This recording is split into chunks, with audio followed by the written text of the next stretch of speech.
여러분 혹시 아시나요? 세상에서 가장 무거운 무게는 쇳덩이도 바위덩이도 아닙니다. 바로 가족이라는 이름으로 짊어진 당연한 헌신이죠. 이야기를 시작하기 전에 구독과 좋아요는 저에게 큰 힘이 됩니다. 눌러주셨나요? 그럼 74살 저 김금자의 가슴 시린 이야기를 시작해 보겠습니다. 새벽 5시 신도시 아파트. 단지는 죽은 듯 고요합니다. 하지만 제 방의 낡은 스탠드는 이미 눈을 떴죠. 퉁퉁 부어 마디마디가 붉어진 손가락을 주무르며 몸을 일으킵니다. 무릎에서 툭 소리가 나네요. 어제 남의 집 바닥을 너무 열심히 닦았나 봅니다. 잠도 덜 깬 눈으로 주방에 섭니다. 손자들의 캐릭터. 도시락을 만듭니다. 소시지에 눈을 붙이고 메추리알로 토끼를 만듭니다. 허리가 끊어질 것 같지만 멈출 수 없죠. 아들이 좋아하는 뜨끈한 북엇국 냄새가 온 집안에 퍼집니다. 안방문이 열리고 아들 윤서가 나옵니다.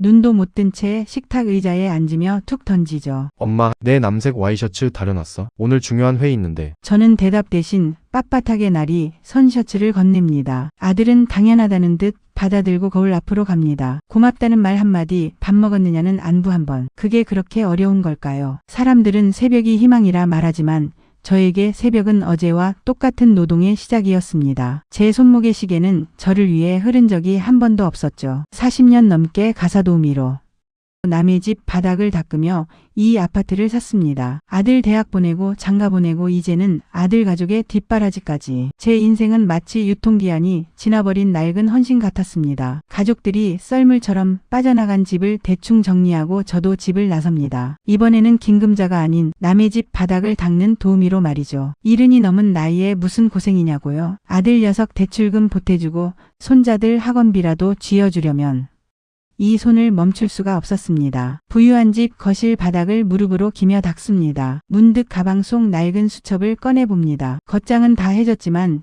제 인생이 고스란히 적힌 보물 1호조 윤서 대학 등록금 완료, 윤서 결혼 자금, 손자 돌잔치 수첩 속에는 온통 남을 위한 기록뿐입니다. 정작 제 이름 석자를 위해 돈을 써본 기억은 가물가물하네요. 저도 한때는 귀한 딸이었습니다. 꽃무늬 원피스를 입고 명동거리를 걸으면 다들 돌아보던 시절이 있었죠. 대학 교정에서 시를 읊고 미래를 꿈꾸던 선망의 대상이었던 적이 분명 있었습니다. 하지만 어느 순간부터 저는 누구의 엄마로, 누구의 할머니로, 그리고 돈 벌어오는 그림자로 지워져 갔습니다. 저녁 7시 녹초가 되어 돌아온 집. 현관에 들어서자마자 며느리 수경이의 날 선 목소리가 들립니다. 어머니 오셨어요? 근데 제 블라우스 건조기 돌리셨어요? 이거 드라이 맡겨야 하는 건데 소매가 다 줄었잖아요. 온도를 잘 보고 하셨어야죠. 미안하다. 내가 잘 몰라서 그랬나 보다. 사과하는 제 목소리는 힘없이 바닥에 깔립니다. 수경이는 짜증 섞인 한숨을 내쉬며 스마트폰을 두드립니다. 여보, 오늘 어머니가 국 끓여놓으셨다는데 그냥 피자 시키자. 애들도 피자 먹고 싶대. 정성껏 냉이를 다듬고 멸치똥을 골라내어 끓인 찌개는 금세 찬밥 신세가 됩니다. 거실에서는 와, 피자다 하는 아이들의 환호성이 터집니다. 저는 주방 구석 식탁 끝에 앉아 아이들이 남긴 피자 테두리 빵을 찌개 국물에 찍어 먹었습니다. 목이 메어 잘 넘어가지 않더군요. 가족이라는 울타리 안에 함께 있지만 저는 섬처럼 떨어져 있었습니다. 제가 차린 밥상보다 배달 오토바이 소리가 더 환영받는 현실. 그 식탁에서 제 자리는 없었습니다. 설거지물에 닿은 손가락에 상처가 따갑네요. 그래도 다짐합니다. 내일은 더 일찍 일어나야지. 그래야 아들이 셔츠를 찾지 않게 미리 준비해둘 수 있으니까요. 하지만 여러분, 사람의 인내심에도 유통기한이라는 게 있더군요. 평생을 바친 헌신이 곰팡이 핀 빵처럼 취급받는 순간 제 안에서 무언가 지직하고 금이 가기 시작했습니다. 그날 밤 설거지를 마치고 방으로 돌아온 저에게 아들이 찾아왔습니다. 평소엔 방 문턱도 안 넘던 녀석이었죠. 아들의 입에서 나온 말은 제 남은 인내심을 완전히 산산조각 내버렸습니다. 엄마, 드릴 말씀이 있는데 사실 수경이가 요즘 좀 힘들어해서요. 어머니 요양원 알아보는 거 어떻게 생각하세요? 과연 제가 그 말을 듣고 어떤 표정을 지었을까요? 40년을 참아온 제가 왜 그날 밤 잠을 이루지 못하고 짐을 싸기 시작했을까요? 제 인생을 건 가장 화끈한 반란, 다음 챕터에서 이어집니다. 여러분의 아침은 어떤 소리로 시작되나요? 알람 소리인가요? 아니면 창밖의 새소리인가요? 저 김금자의 아침은 언제나 통증이라는 불청객과 함께 찾아왔습니다. 그날은 유독 달랐네요. 새벽 5시 평소처럼 몸을 일으키려는데 허리 아래로 날카로운 칼날이 지나가는 것 같았죠. 눈앞이 핑 돌고 온몸은 불덩이처럼 뜨거웠습니다. 체온계 숫자는 39.2도 하지만 저는 입술을 깨물며 벽을 짚고 일어났습니다. 제가 쓰러지면 이 집의 아침도 멈춘다는 걸 너무 잘 알았으니까요. 달구어진 프라이팬 위로 달걀을 깨뜨리는 순간 결국 바닥으로 무너졌습니다. 시야가 흐릿해지며 아들 윤서의 목소리가 들렸죠. 엄마, 오늘 메뉴는 뭐야? 식탁으로 오던 아들이 바닥에 쓰러진 저를 발견했습니다. 가슴 한구석에 작은 기대가 피어오르더군요. 이제야 내 고단함을 알아주겠구나. 고생했다며 손이라도 잡아주겠지. 하지만 제 귀에 꽂힌 아들의 첫마디는 얼음물보다 차가웠습니다. 엄마, 왜 이래? 그럼 내일 애들 등교는 어떡하고? 당장 오늘 저녁은 누가 차려? 아들은 제 이마의 열보다 비어버릴 식탁의 온기를 더 걱정하고 있었습니다. 40년을 넘게 바친 제 인생이 고작 이 집의 가동부품에 불과했다는 걸 깨닫는 데는 1초도 걸리지 않았네요. 검사 결과는 처참했습니다. 척추 협착증에 심한 독감. 의사는 당장 수술하지 않으면 걷지 못할 수도 있다고 경고하더군요. 입원 수속을 받는 내내 아들과 며느리는 옆에서 한숨만 내쉬었습니다. 병원비 걱정이냐고요? 아니요. 제가 없는 일주일 동안 엉망이 될 집안꼴을 걱정하는 한숨이었습니다. 입원실로 옮겨진 첫날 밤 제 옆 침상 할머니의 자리는 잔칫집 같더군요. 어머니 아프지 마세요. 할머니 내가 맛있는 거 사올게. 아들, 며느리, 손주들이 번갈아가며 할머니의 거친 손을 비비고 입을 맞춰주더군요. 저는 그저 벽 쪽으로 몸을 돌려 눈을 감았습니다. 제 병상은 사막처럼 메말라 있었습니다. 수술 당일 아침이었습니다. 전신 마취를 앞두고 차가운 수술대 위로 올라갔죠. 보호자 서명을 하러 온 아들은 시계만 들여다보며 발을 굴렀습니다. 엄마, 나 회사 회의 때문에 금방 가봐야 해. 수술 잘 받고 있어. 그 뒷모습이 수술실 문 너머로 사라질 때 제 마음속 무언가가 툭 하고 끊어지는 소리가 났습니다. 74년 인생 중 가장 무섭고 외로운 순간 저는 철저히 혼자였습니다. 수술 후 마취에서 깨어나 간신히 눈을 떴을 때였습니다. 협탁 위에 놓인 휴대폰 진동이 울리더군요. 며느리 수경이 보낸 단체 채팅방의 사진들이었습니다. 파란 바다, 환하게 웃고 있는 아들과 며느리, 그리고 손자들 사진 밑에는 이런 메시지가 적혀 있었습니다. 어머니, 수술 잘 끝났다고 병원에서 연락받았어요. 저희는 애들 방학이라 미리 예약해둔 제주도 여행 왔어요. 취소하면 위약금이 너무 커서요. 어머니는 병원에서 편히 쉬시면서 힐링하세요. 힐링이라니요. 몸도 뒤척이지 못해 소변줄을 차고 있는 시어머니에게 할 소리였을까요? 그 시각 아들과 며느리는 맛집 예약에 들떠 통화하고 있었습니다. 여보, 여기 예약 잡기 진짜 힘든 데래. 어머니 없으니까 우리끼리 오붓하고 좋네. 전신 마취의 기운 때문인지 아니면 배신감 때문인지 가슴이 타들어가는 것 같았습니다. 39도의 고열은 내렸지만 제 마음의 온도는 영하로 떨어졌습니다. 그들의 웃음소리가 파도처럼 밀려올 때 저는 병실 천장을 보며 다짐했습니다. 그래, 너희끼리 오붓해서 참 좋겠구나. 이제 나도 나만 생각하는 이기적인 인간이 되어보련다. 퇴원하는 길, 저는 집으로 향하는 택시 안에서 친구 경희에게 전화를 걸었습니다. 경희야, 나 울진 좀 알아봐줘. 이제 나 김금자로 좀 살아야겠다. 가족이라는 이름의 감옥. 그 문을 열 열쇠는 이미 제 손에 쥐어져 있었습니다. 그들이 제주도 바다에서 웃고 있을 때 저는 제 인생의 가장 거대한 폭풍을 준비하기 시작했습니다. 여러분, 제가 집으로 돌아가서 가장 먼저 무엇을 했을 것 같나요? 아마 상상도 못하실 겁니다. 여러분, 평생을 바쳐 일군 내 집에서 손님보다 못한 취급을 받아본 적 있으신가요? 저는 그날 병원 문을 나서며 깨달았습니다. 제가 돌아갈 곳은 따뜻한 스위트 홈이 아니라 언제든 폐기될 준비가 된 낡은 부품의 보관소였다는 사실을요. 74년 김금자 인생의 가장 치열하고도 고독한 반격. 지금부터 그 이야기를 들려드리겠습니다. 허리 수술 자국이 아물기도 전이었습니다. 복대를 단단히 조여매고 내린 아파트 단지는 평소와 다름없이 평화롭더군요. 가족들이 제주도 푸른 바다에서 웃고 떠들 동안 저는 텅 빈 집으로 홀로 걸어 들어갔습니다. 비밀번호를 누르는 손가락이 미세하게 떨렸습니다. 집안은 엉망이었습니다. 싱크대에는 먹다 남은 그릇들이 쌓여 있었죠. 거실 바닥에는 아이들의 장난감과 아들의 양말이 굴러다녔습니다. 그들은 저를 걱정해서 집을 비운 게 아니었습니다. 그저 공짜로 부리던 가사도우미가 없으니 집안일을 잠시 방치하고 도망친 것에 불과했죠. 목이 말라 여러 번 냉장고와는 더 가관이었습니다. 아이들이 좋아하는 요거트, 아들이 즐기는 수입 맥주, 며느리가 챙겨 먹는 유기농 샐러드. 그 넓은 냉장고 어디에도 제가 좋아하는 삭힌 홍어 한 점이나 짭조름한 깻잎장아찌 하나 없더군요. 40년 가사도우미 일을 하며 피땀 흘려 마련한 이 집에서 정작 주인인 박순희의 취향은 단 한 평도 허락되지 않았던 겁니다. 그때였습니다. 거실 탁자 위에 놓인 며느리의 태블릿 PC가 눈에 들어왔습니다. 평소엔 남의 물건에 손도 안 대던 저였지만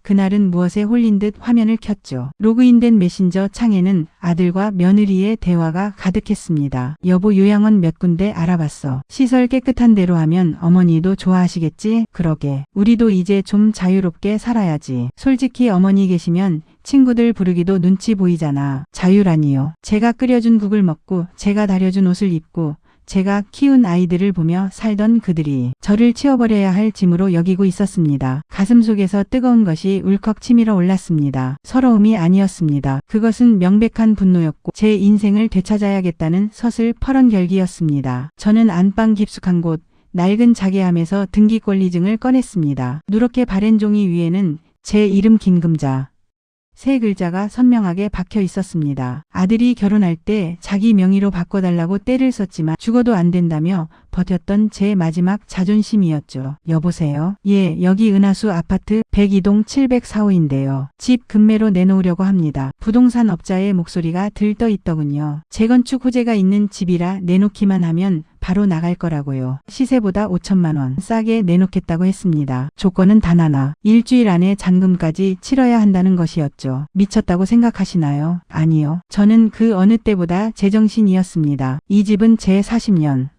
노동의 결정체입니다. 제가 만든 감옥이니 제가 부술 권리도 있는 법이죠. 연락을 마친 뒤 고향 친구 경희에게 다시 전화를 걸었습니다. 경희야 나갈 곳 정했다. 울진 바다 보이는 작은 집 하나만 잡아줘. 보증금은 지금 바로 쏠게. 그날부터 저는 은밀한 이사를 준비했습니다. 제 짐은 박스 대여섯 개가 전부더군요. 평생 남을 위해서는 백화점 옷도 덥석덥석 사주면서 저를 위해서는 낡은 내복 한 벌 사는 것도 벌벌 떨며 살았습니다. 그 비워진 박스만큼 제 마음도 가벼워지기 시작했습니다. 약속한 날 신혼부부 한 쌍이 집을 보러 왔습니다. 할머니 집이 정말 깨끗하네요. 저희 여기서 예쁘게 살게요. 그들의 말에 저는 처음으로 진심 어린 미소를 지었습니다. 그래요. 당신들은 여기서 부디 서로를 아끼며 사세요. 나는 이제 이 화려한 감옥에서 나갈 테니까요. 일주일 후 제 통장에는 평생 구경도 못한 큰돈이 입금되었습니다. 그리고 다음 날은 아들 가족이 제주도에서 돌아오는 날이었죠. 저는 거실 한복판에 의자 하나를 두고 앉았습니다. 집안의 가구들은 이미 매수인에게 넘겼거나 버려졌습니다. 텅 빈 거실, 차가운 공기. 하지만 제 가슴만은 뜨겁게 타오르고 있었습니다. 여러분, 드디어 현관문 비밀번호를 누르는 소리가 들립니다. 여행 가방을 끌며 웃으며 들어오는 아들 내외의 목소리가 들리네요. 어머니, 저희 왔어요. 제주도 귤 좀 사왔는데요. 이게 다 뭐야? 자, 이제 시작입니다. 박순희가 아닌 한 인간으로서 던지는 마지막 선전포고. 제가 그들에게 던진 첫 마디가 무엇이었을지 궁금하시죠? 여러분, 인생에서 가장 짜릿한 순간이 언제인지 아십니까? 돈을 많이 벌었을 때, 자식이 성공했을 때, 아니요. 저에게는 평생 나를 짓누르던 거대한 바위를 단번에 걷어차 버린 바로 그날이었습니다. 등 뒤에 식은땀이 흐를 만큼 긴장됐지만 가슴속은 활활 타오르는 용광로 같았죠. 74년 인생을 건 박순희의 마지막 선전포고. 그 화끈한 현장으로 여러분을 초대합니다. 제주도에서 일주일 만에 돌아온 아들 가족의 목소리가 복도 가득 울려 퍼집니다. 아 피곤해. 역시 집이 최고지. 현관문을 열고 들어오는 아들 준서와 며느리 수경의 얼굴엔 여유가 넘쳤습니다. 하지만 그 여유는 거실에 발을 들이는 순간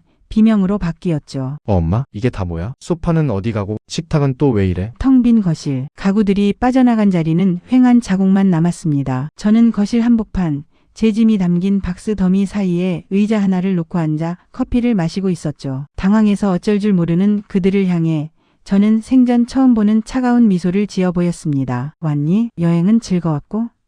아니 어머니, 집이 왜 이 꼴이에요? 도둑이라도 든 거예요? 며느리 수경이 찢어지는 목소리로 외쳤습니다. 저는 찻잔을 내려놓고 아주 천천히 한자 한자 내뱉었습니다. 도둑은 무슨, 내가 집 팔았다. 잔금까지 다 받았으니 너희도 이번 주 금요일까지 짐 싸서 나가거라. 아들 윤서는 마치 망치로 머리를 맞은 듯 소파 자리에 주저앉았습니다. 엄마, 그게 무슨 소리야? 집을 팔다니? 상의도 없이? 상이라니요. 제 수술실 앞에서도 회사 회의가 먼저였던 아들이 제가 죽어갈 때 제주도 맛집을 검색하던 며느리가 저에게 상의를 논하다니요. 어이가 없어 헛웃음이 나왔습니다. 어머니, 정말 너무 이기적이시네요. 아이들은요? 우리 교육은? 갑자기 길바닥에 나앉으라는 거예요? 가족끼리 어떻게 이래요? 가족. 그 단어가 며느리의 입에서 나오자 참았던 화가 폭발했습니다. 저는 박스 옆에 두었던 낡은 공책 한 권을 며느리 발 앞에 던졌습니다. 이기적이라고? 읽어봐라. 내가 이 집에 들어온 날부터 어제까지 내가 이 집을 위해 쓴 돈과 노동의 기록이다. 새벽 5시부터 밤 11시까지 너희 집 식구들 뒤치다거리한 거 가사도우미 시세로 계산하면 한 달에 400만 원은 좋게 넘더구나. 지난 수술 때 내팽개쳐진 내 인건비는 쳐주지도 않았다. 이기적인 게 누구인지 이 숫자를 보고도 말해봐라. 공책 속에는 지난 세월 제가 참아온 눈물과 땀방울이 숫자로 박혀 있었습니다. 며느리는 입을 벙긋거리다 아무 말도 하지 못했죠. 아들 윤서가 다급하게 제 손을 잡으려 했습니다. 엄마 잘못했어. 우리가 생각이 짧았어. 그런데 그 집 판도는 다 어떻게 했어? 우리 전세금이라도 빼줘야 할 거 아냐. 결국 그거였습니다. 어머니의 건강도 노후도 아닌 돈. 저는 아들의 손을 차갑게 뿌리쳤습니다. 집 판 돈? 내 40년 가사도우미. 피땀이 섞인 내 돈이다. 울진에 내가 살 집 하나 사고 남은 건 내 노후 자금으로 쓸 거다. 너희 줄 돈은 단 10원도 없으니 그리 알아라. 너희는 그동안 여기서 공짜로 먹고 자고 했으니 충분히 뽕 뽑지 않았느냐. 금요일 아침 약속대로 이삿짐 트럭이 왔습니다. 아들 내외는 울며 겨자 먹기로 수경이의 친정집으로 짐을 옮겼죠. 짐을 싣는 내내 원망 섞인 눈초리를 보냈지만 제 마음은 그 어느 때보다 가벼웠습니다. 트럭 조수석에 올라타 30년간 살았던 아파트를 돌아보았습니다. 저 창문 너머로 보이던 신도시의 불빛들이 한때는 제 인생의 전부인 줄 알았죠. 하지만 이제는 압니다. 저 불빛들은 나를 태워 남을 밝혀주던 희생의 등불이었다는 것을요. 트럭이 고속도로에 들어서자 창밖으로 푸른 산이 보이고 시원한 바람이 뺨을 스칩니다. 옆자리에 앉은 제 오랜 친구 아리가 꼬리를 흔드네요. 백미러에 비친 제 모습은 일흔낸 노인이 아니라 소풍 가는 어린아이처럼 들떠 있었습니다. 김금자 고생했다. 이제 진짜 내 인생 찾아가는 거야. 여러분, 가족이라는 굴레를 벗어던지는 것이 천륜을 어기는 일이라 생각하십니까? 아니요. 내가 행복해야 가족도 있는 법입니다. 저는 이제 동해의 푸른 바다가 기다리는 울진으로 갑니다. 그런데 말입니다. 울진에 도착한 저를 기다리고 있던 건 아름다운 바다뿐만이 아니었습니다. 제가 도착하자마자 걸려온 아들의 전화. 과연 아들은 또 어떤 염치 없는 제안을 해왔을까요? 여러분, 인생의 봄은 몇 번이나 찾아올까요? 흔히들 청춘이 지나면 봄도 끝이라 말하죠. 하지만 제가 울진 바다에서 배운 건 다릅니다. 얼음장 같던 겨울 바다도 제때가 되면 반드시 푸른 빛을 되찾더군요. 74, 이제야 제 인생의 진짜 봄을 맞이한 저 김금자의 마지막 이야기. 끝까지 함께 해주시겠어요? 울진의 아침은 더 이상 고통스러운 통증으로 시작되지 않습니다. 새벽 5시 습관처럼 눈이 떠지지만 이제 서둘러 남의 집 와이셔츠를 다릴 필요가 없죠. 대신 창문을 열어 짙은 바다 내음을 마십니다. 오늘 아침 메뉴는 시장에서 갓 사온 도루묵찌개입니다. 누구의 눈치도 보지 않고 오직 제 입맛에 맞춰 고춧가루 팍팍 넣고 얼큰하게 끓여냅니다. 평생 가족들 입맛 맞추느라 정작 내가 뭘 좋아하는지도 잊고 살았습니다. 아들이 싫어해서 못 먹고 손주들이 매워해서 포기했던 음식들. 이제는 오직 나 김금자만을 위해 차려진 이 소박한 밥상이 세상에서 가장 호화로운 만찬입니다. 밥 한 술 크게 떠서 입에 넣으니 이제야 살 것 같다는 말이 절로 나오더군요. 울진 생활이 석 달째 접어들 무렵 아들 윤서가 불쑥 찾아왔습니다. 예전에 당당하던 모습은 간데없고 처가살이에 시달렸는지 얼굴이 헬쑥해졌더군요. 윤서는 거실에 앉아 제가 끓여준 차를 마시며 한참을 망설이다 입을 열었습니다. 엄마, 장모님 댁에서 사는 게 보통 일이 아니네요. 수경이도 매일 울고 우리 여기서 같이 살면 안 될까요? 이제 진짜 효도할게요. 예전 같으면 자식 눈물에 마음이 약해졌겠죠. 하지만 저는 미소 짓는 얼굴로 고개를 저었습니다. 윤서야, 고생 많았다. 그런데 말이다. 나는 지금이 너무 좋구나. 이제야 김금자로 사는 법을 배웠거든. 가끔 보고 싶을 때 놀러오는 손님으로만 오너라. 자식 뒷바라지는 내 인생 유통기한과 함께 이미 끝났단다. 준서는 충격받은 듯 했지만 이내 제 단호한 눈빛을 보고 고개를 숙였습니다. 미안함보다는 안도감이 컸습니다. 거절할 수 있는 용기. 그것이 제 인생을 지키는 가장 튼튼한 울타리라는 걸 이제야 알았습니다. 금자야. 빨랑 와. 멀리서 친구 경희가 손을 흔듭니다. 저는 경희가 선물해준 새하얀 운동화를 고쳐 신었습니다. 운동화 뒤축에는 매직으로 김금자 세 글자가 투박하게 적혀 있죠. 누구의 엄마도 할머니도 아닌 그냥 김금자 운동화. 끝바람을 가르며 경희와 함께 모래사장을 달렸습니다. 허리 수술을 했던 곳이 조금 당기지만 마음만은 구름 위를 걷는 듯 가벼웠습니다. 평생을 정이라는 이름의 쇠사슬에 묶여 살았습니다. 한이라는 이름의 보찜을 지고 걸어왔습니다. 하지만 이제 그 보찜을 바다에 다 던져버렸습니다. 집으로 돌아오니 초등학생 손자가 보낸 편지가 와 있더군요. 할머니, 이제 우리 도시락 누가 싸줘요? 보고 싶어요. 라는 삐뚤빼뚤한 글씨. 잠시 가슴이 아리댔지만 저는 웃으며 답장을 적었습니다. 할머니는 지금 내 할머니가 아니라 김금자로 사느라 아주 바쁘단다. 너도 나중에 너 자신을 가장 사랑하는 사람이 되렴. 여러분, 제 이야기가 조금 독하다고 느끼셨나요? 아니면 속이 시원하셨나요? 저는 그저 여러분께 이 말을 꼭 전하고 싶었습니다. 자식을 위해 내어준 당신의 등줄기, 남편을 위해 달아버린 당신의 손마디. 이제는 당신을 일으켜 세우는 데 쓰세요. 일출이 시작되는 울진 바다. 수평선 너머로 붉은 태양이 힘차게 솟구칩니다. 그 찬란한 빛이 제 주름진 얼굴을 비추네요. 내 나이 74. 하지만 저는 오늘부터 다시 한 살입니다. 박순이의 푸른 봄은 바로 지금부터니까요. 당신도 늦지 않았습니다. 오늘부터 당신의 이름을 부르세요.